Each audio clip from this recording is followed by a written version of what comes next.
প্রথম দিনের গল্প শেষ হয়েছিল উইন্ডামেয়ারের সেই হৃদয় ছুঁয়ে দেওয়া সানসেটকে সাক্ষী রেখে। কিন্তু বিশ্বাস করো, লেক ডিস্ট্রিক্টের গল্প তখন শেষ হয়নি। কখনো কখনো একটা ভ্রমণ শুধু জায়গা দেখায় না, নতুন কিছু মানুষ আর নতুন গল্পের সঙ্গে পরিচয় করিয়ে দেয়। লেক ডিস্ট্রিক্টের তৃতীয় দিনে অ্যাম্বেলসাইড থেকে শুরু হয়েছিল আমার নতুন অ্যাডভেঞ্চার। সামনে ছিল নেপস্কারের চ্যালেঞ্জিং হাইক, কিন্তু আমি জানতাম না পাহাড়ের পথে দেখা হয়ে যাবে 70 বছরের এক অচেনা মানুষের সঙ্গে। বয়সটা শুধু একটা সংখ্যা, এটা সেদিন আমি নিজের চোখে দেখেছিলাম। তারপর লেক ডিস্ট্রিক্টের শেষ দিন, উইন্ডামেয়ার লেকের শান্ত জলে বোট রাইড, চারপাশে সাধারণ সব ল্যান্ডস্কেপ, ঠিক যেন একটা পোস্ট কার্ডের ভেতরে ঢুকে পড়েছে। কিন্তু সবচেয়ে বিশাল ছিল সময়কে পেছন ফেলে দেওয়া সেই স্টিম ট্রেন জার্নি, যেটা আমাকে নিয়ে যাচ্ছিল অন্য এক যুগে। 3 দিনের অসংখ্য স্মৃতি, অসংখ্য মুহূর্ত, যা আজও মনে পড়লে বেশ ভালো লাগে। তাহলে চলো শুরু করা যাক লেক ডিস্ট্রিক্টের তৃতীয় এবং শেষ অধ্যায়। আমি তোমাদের ভ্রমণ সঙ্গী সায়ক, সবাইকে জানাই ভ্রমণ আড্ডা ব্লগের নতুন এক গল্পে স্বাগত। গুড মর্নিং সবাইকে। আজকে 26 তারিখ, 26শে মে 2026, আর এখন ঘড়ির সময় বলছে ঠিক পাঁচে সকাল 7টা। আমি রেডি হয়ে ব্রেকফাস্ট করতে যাব, তার আগে একবার লেকটাকে ভালো করে দেখতে এলাম। সকালের এই হালকা মিষ্টি রোদে লেকটা জাস্ট ফাটাফাটি লাগছে দেখতে। এখন অসাধারণ লাগছে লেকটাকে দেখতে এই সময়। কাল সন্ধ্যেবেলা অন্যরকম ছিল, এখন একদম অন্যরকমের। কাল সন্ধ্যেবেলা এই লেকটা ছিল প্রচণ্ড ভিড়। এখন যেহেতু সকাল সকাল, এখন ভিড় নেই, কিন্তু একটু দেরি হলেই হয়তো ভিড় হয়ে যাবে, আবার লোকজন চলে আসবে। প্রচুর লোক এখানে কালকে সন্ধ্যাবেলা যেমন চান করছিল। যখন আমি এসে পৌঁছালাম, অ্যাকচুয়ালি আমি এসে পৌঁছেছিলাম তো অনেকটা দেরিতে, তখন থেকেই প্রচণ্ড ভিড় ছিল। এইভাবে লেকটাকে শান্ত, লেকটা অনেকক্ষণ চেষ্টা করছিলাম, কিন্তু অনেক লেট পর্যন্ত থাকার পরেও দেখলাম লোকজন এখান থেকে যাচ্ছে না। কারণ এখানে আসলে যে ওয়াইএইচের যে রেস্টুরেন্টটা আছে, তার সিটিং অ্যারেঞ্জমেন্ট আছে বাইরে, আর যেহেতু এখন গরমকাল, লোকে বাইরে বসতে ভালোবাসে, সেই কারণে খানিকটা লোকজন ভিড় বেশি। এখানটা লোকজন এখানে খাচ্ছিল, বেশ কিছু লোক চান করছিল, খেলছিল। যাই হোক, এদিন ফুল ইংলিশ ব্রেকফাস্ট করে আমার ব্রেকফাস্ট শেষ হলো। এই ব্রেকফাস্টটা আমি ওয়াইএইচেতে বুক করেছিলাম, যার প্রাইস পড়েছিল 12 পাউন্ড পার ব্রেকফাস্ট বাফে। ঘড়ির সময় বলছে বাজে ঠিক সকাল 8:30। ব্রেকফাস্ট করে একদম পেট ভর্তি করে ব্রেকফাস্ট করে বলা যেতে পারে বেরিয়ে পড়েছি আবার একটা লম্বা হাইকিংয়ের জন্য।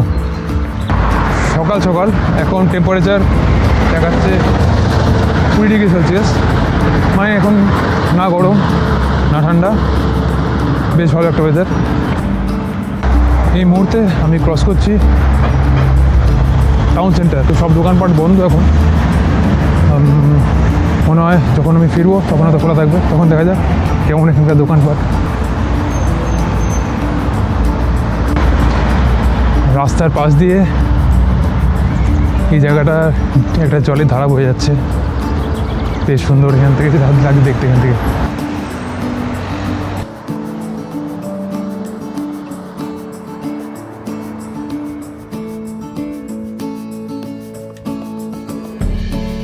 সুন্দর ল্যান্ডস্কেপ।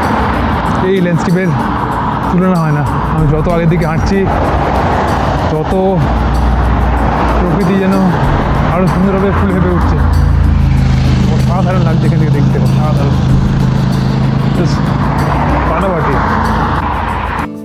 এত সুন্দর প্রকৃতি শুধু ছবিতে দেখা যায়, নিজের চোখে না দেখলে হয়তো সত্যি বিশ্বাস করতে পারতাম না প্রকৃতি এতটা সুন্দর হতে পারে।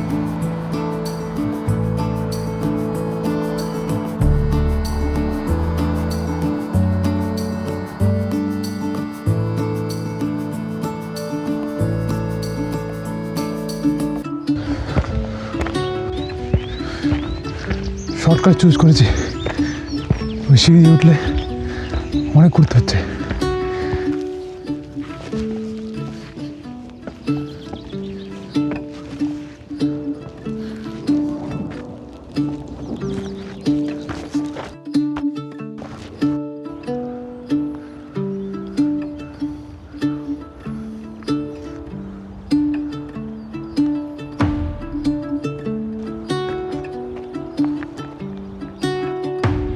I got this man and in between somewhere. Now I'm guessing his age. He's not telling me what is his age. So maybe 70? 69. 60. See? See? 70 in November. You won't guess. So nice to meet you, man. Yeah, you too. এক্ষুনি তোমাদের যার সঙ্গে যাকে দেখালাম ওনার নাম জিজ্ঞেস করা হয়নি, আমি ভুলে গেছি নাম জিজ্ঞেস করতে, আর অনেক বড়ো আমার থেকে, তার জন্য আমার ওইভাবে নাম জিজ্ঞেস করতে আমার ঠিক ইচ্ছেটা প্রকাশ করতে পারিনি ওনাকে। যাই হোক, এটা থেকে ভালো লাগলো, এটা একজন 69 বছরের মানুষ প্রায় আমার সঙ্গে ট্রেক করছে, অলমোস্ট সেম স্পিডে, আমার ডবলের থেকে বেশি বয়স যার, সে এইভাবে ট্রেক করছে, এখানে ভালো লাগলো দেখে। আর আমি ওনাকে পেয়ে বেশ খানিকটা উপকার পেয়েছি ওনার থেকে।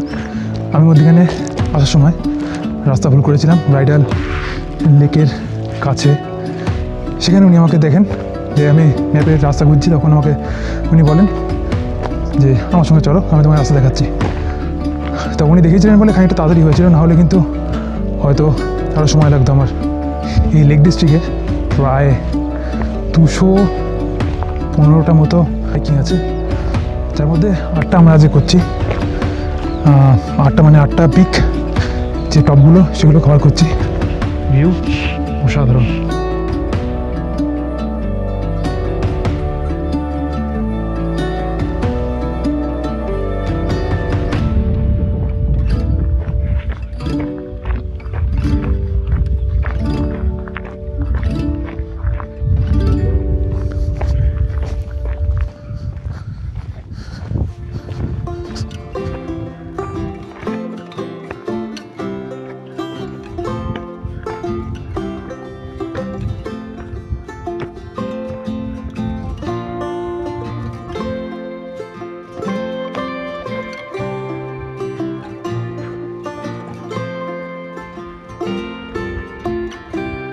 এটা হচ্ছে অ্যাকচুয়ালি একটা কোনো সিঙ্গেল বা একটা কোনো পাহাড়ের চূড়া না, 8টা পাহাড়ের চূড়া নিয়ে এই জায়গাটা একটা সার্কুলার মানে রাস্তা করা আছে, সার্কুলার রাস্তা করা আছে। সেই রাস্তা ধরে আমি হাঁটছি। আপাতত 2টো পাহাড় হয়েছে, আরও 6টা বাকি আছে। মানে পুরো রাস্তাটা আমাকে ঘুরিয়ে নিয়ে গিয়ে আবার আমাকে যেখান থেকে শুরু করেছিলাম ওর আশেপাশে কোথাও একটা নামিয়ে দেবে। দেখা যাক কোথাও কোন জায়গায় নামায়। তবে রাস্তাটা বেশ সুন্দর।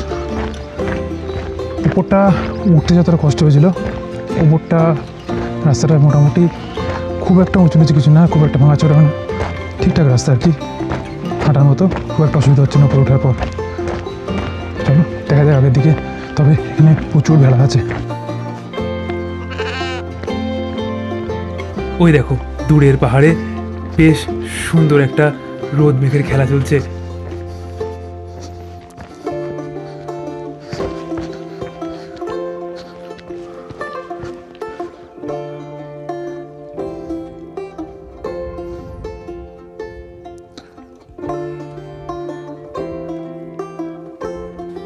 ন্যাপস্কার হলো লেক ডিস্ট্রিক্টের বিখ্যাত ফেয়ারফিল্ড হর্সশু রেজের দক্ষিণ প্রান্তের একটি ফেল বা পাহাড়, যার উচ্চতা প্রায় 450 মিটার বা 1476 ফুট। এতক্ষণ দূর থেকে যে মেঘের ছায়া জায়গা দেখছিলাম, ওই জায়গাটা দিয়ে এখন আমি হাঁটছি। চারিপাশে রোদ আছে, কিন্তু আমি হাঁটছি এই জায়গাটা দিয়ে, এই জায়গাটায় রোদ নেই, ছায়া, পাশ দিয়ে রোদ। এই জায়গাটা গোল করে পুরো ছায়া।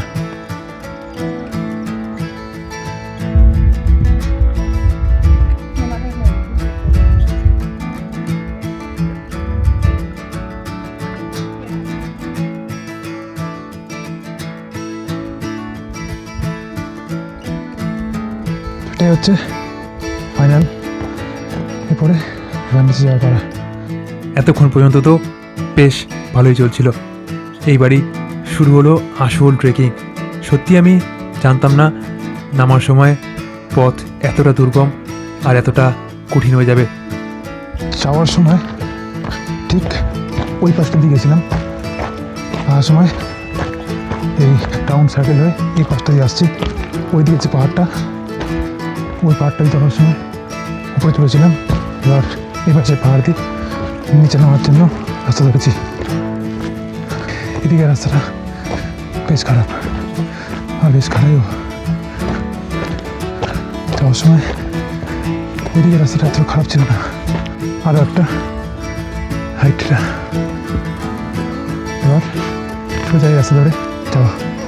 আমি এখন এমন একটা জায়গা দিয়ে চলছি, ফাইটার জেটগুলো একদম পাশ থেকে যাচ্ছে।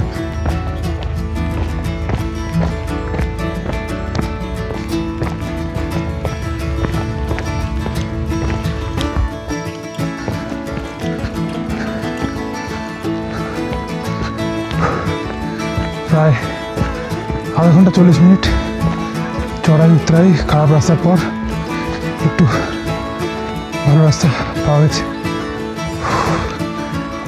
ওইদিকে পাহাড়ের রাস্তা অনেক ভালো ছিল, এদিকে রাস্তা বেশ খারাপ, উঁচু নিচু।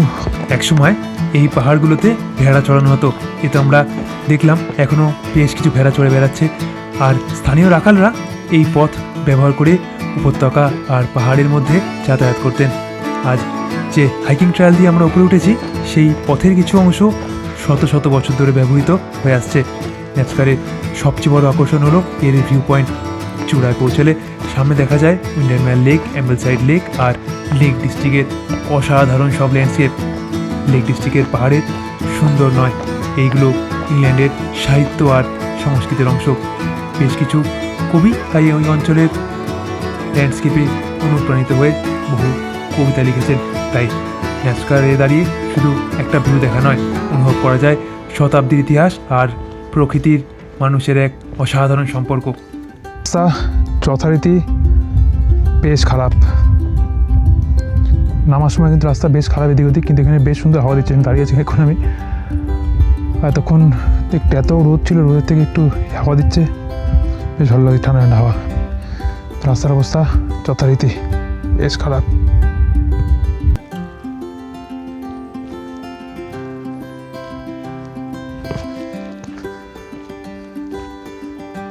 আসার সময় একটা ছিল এরকম উঁচু মই মতো, আবার একটা এখানে মই মতো আছে, এটাকে টোকো পাট্টা যেতে হবে এবার।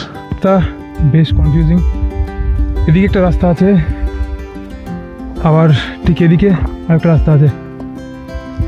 না চিনতে পারলে এদিক ওদিক হয়ে গেলে মুশকিল, বেশি হাঁটতে হবে অনেক। রাস্তা একবার গন্ডগোল হয়ে গেলে এখানে। আর হাঁটছি আমি প্রায় এখন পর্যন্ত 17.5 কিলোমিটার হেঁটে ফেলেছি আমি সকাল থেকে। 6 ঘন্টা 15 মিনিট হয়ে গেছে হাঁটছি আমি, এখন শেষ হয়নি। এই গুগল ম্যাপ চেক করলাম, এখন দেখাচ্ছে এখান থেকে কত কিলোমিটার আমি সেটা খেয়াল করিনি, কিন্তু দেখলাম এখনও 1 ঘন্টা 20 মিনিট দেখাচ্ছে এখান থেকে হেঁটে হোস্টেল পর্যন্ত পৌঁছতে। দেখা যাক কতক্ষণে পৌঁছানো যায়। ম্যাপ 1 ঘন্টা 20 মিনিট দেখাচ্ছে, আর আমার স্পিড অত মনে হচ্ছে না এখন আছে, হয়তো 20 সময় লাগবে মনে হচ্ছে। আমার স্পিড বেশ স্লো হয়ে গেছে। আর রাস্তার মধ্যিখানে এরকম কাদা বেশ কিছু জায়গায় আছে, আর এইসব দেখি চলতে হচ্ছে কি। রাস্তাটা দেখো খালি একবার,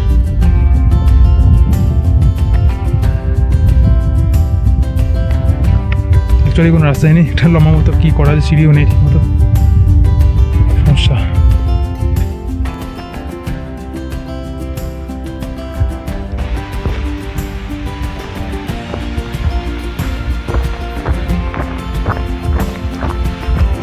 ফাইনালি পাহাড়ের ওই ভাঙাচোরা রাস্তা শেষ করে প্লেন পিচ রাস্তায়, দেখা যাক আর কতক্ষণ হাঁটতে হয়। ম্যাপ বলছে 40 মিনিট, দেখা যাক এবার কতক্ষণ লাগে। আর অলরেডি কিন্তু আমি 20 কিলোমিটার হেঁটে ফেলেছি ফাইনালি, জাস্ট কোথায় নোটিফিকেশান এলো। তারপরে দেখা যাক কতক্ষণ। রাস্তাটা দেখছো কি মায়াবী রাস্তা, অসাধারণ রাস্তাটা, বেসব রাস্তা ছিল না। যত নিচের দিকে নামছি রাস্তা আরও সুন্দর হচ্ছে, অসাধারণ রাস্তা। আর এখানকার ঘরবাড়ি বলতে হবে, এখানকার ঘরবাড়ি অনেক বড় বড় জায়গা নিয়ে বড় বড় ঘরবাড়ি আছে এখানে, মোটেও ছোটো ছোটো না। লন্ডনে আসলে আমরা ছোটো ছোটো ঘরবাড়ি দেখতে অভ্যস্ত, কিন্তু এখানে একদমই সেরকম না। এই রাস্তাটার দুপাশে বড় বড় জায়গা নিয়ে বেশ বড় বড় ঘরবাড়ি আছে। এই জায়গাটা কিন্তু বেশ সুন্দর জায়গা। এই মুহূর্তে আমি এসে পৌঁছেছি টাউন সেন্টার। তবে সকালে একদম ফাঁকা ছিল, এখন ফাঁকা নেই। এখন ফিট টাউন সেন্টারে।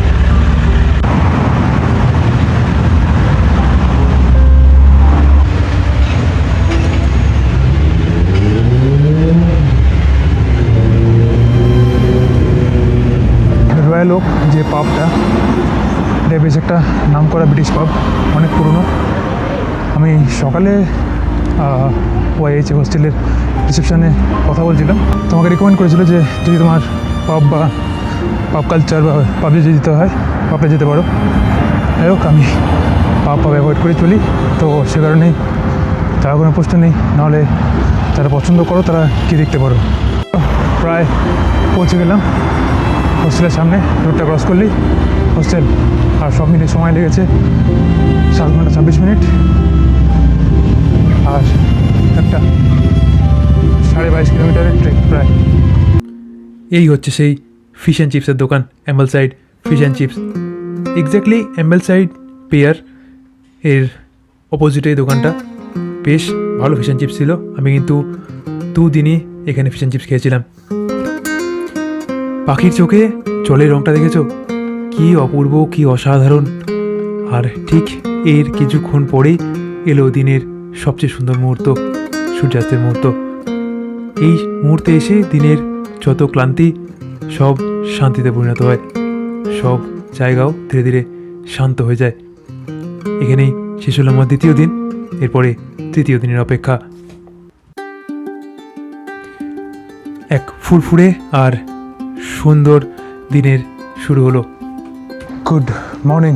আজকে হচ্ছে 27 তারিখ, 27 মে 2026, আর ঘড়ির সময় বলছে এখন বাজে সকাল 9:25। অবশেষে সেই দিন এসে গেছে। এবার চলে ভেসে পড়ার পালা। চলো তাহলে এবার চলে ভেসে পড়া যাক। বোটের বোর্ডিং শুরু হয়ে গেছে।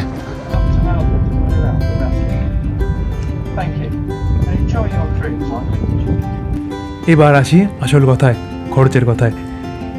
এই বোট রাইড আর একটা হেরিটেজ স্টিম ইঞ্জিন রাইড, এই 2 রাইডের আমার খরচা পড়েছিল 40 পাউন্ডস। এছাড়াও বিভিন্ন আরও কয়েকটা রাইড এখানে আছে, সেগুলো তোমরা করে দেখতে পারো। একটা অ্যাকোরিয়ামও আছে, সেটাও করতে পারো। এই বোটের ফেরত যাওয়া বা আসার কোনো নির্দিষ্ট সময় নেই, তোমাদের যে সময় সুবিধা হয় সেই সময় যে আসতে পারো। ফার্স্ট বোট সকাল 9:50 আর লাস্ট বোট ফেরত আসে বিকেল 4:30 নাগাদ। একটা অসাধারণ বোট রাইড চলছে অ্যাম্বলসাইড থেকে সকাল 9:50 আমরা একটা বোট চড়েছিলাম, সেই বোটটায় ব্রাউনেস এসে পড়েছি 10:20, আর সেখান থেকে 10:30 এবার লেক সাইডের উদ্দেশ্যে রওনা দিয়েছি। এখন বাজে ঠিক 10:32, ছেড়ে দিয়েছে। এবার যাবো লেক সাইড, সেখানে লেক সাইড থেকে করবো হচ্ছে স্টিম ইঞ্জিন একটা হিস্ট্রিক ট্রেন আছে, সেই ট্রেনটা। চলো যাওয়া যাক, কিন্তু ফাটাফাটি ট্রেক চলছে।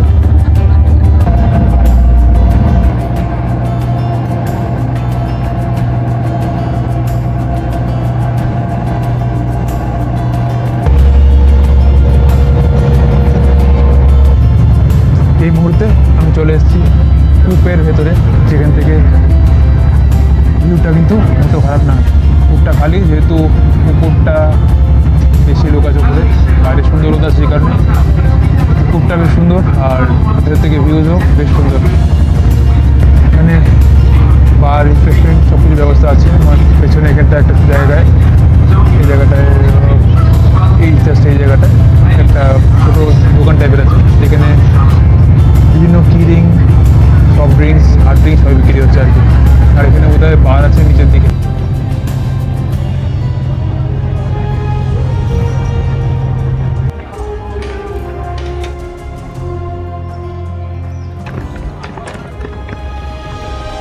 ট্রেনে শীতে বসে পড়েছি, একটা বাসি মারলো। 11:20 ট্রেনের টাইম, 11:20 হয়ে গেছে। এবার মনে হয় ট্রেনটা ছাড়বে। শুরু হলো ট্রেন জার্নি।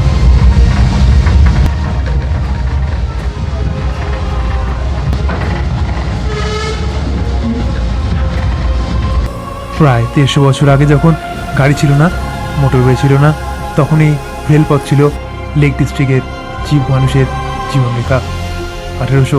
1969 সালে এই রেল লাইন তৈরি করা হয়। তখন এর মূল উদ্দেশ্য ছিল স্থানীয় এলাকার মানুষের পণ্য ও পরিবহন ব্যবস্থাকে এগিয়ে নিয়ে চলা। কাঠ, কয়লা, কৃষিপণ্য এই সব কিছু এই পথ দিয়ে যাওয়া আসা করত। উইন্ডারম্যান লেকের তীরের থেকে শুরু হয়ে আশেপাশের গ্রামগুলোকে সেই সময় যুক্ত করেছিল এই রেলপথে।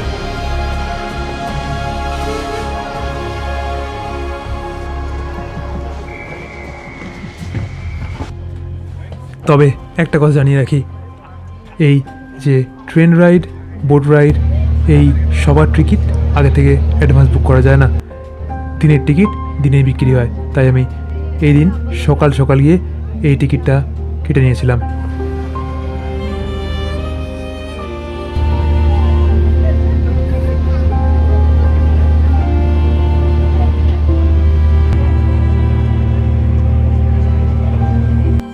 ঠিক 3 দিন আগে এসেছিলাম শুধু লেক ডিস্ট্রিক্ট দেখতে, কিন্তু আজ ফিরে যাচ্ছি অনেক কিছু নিয়ে।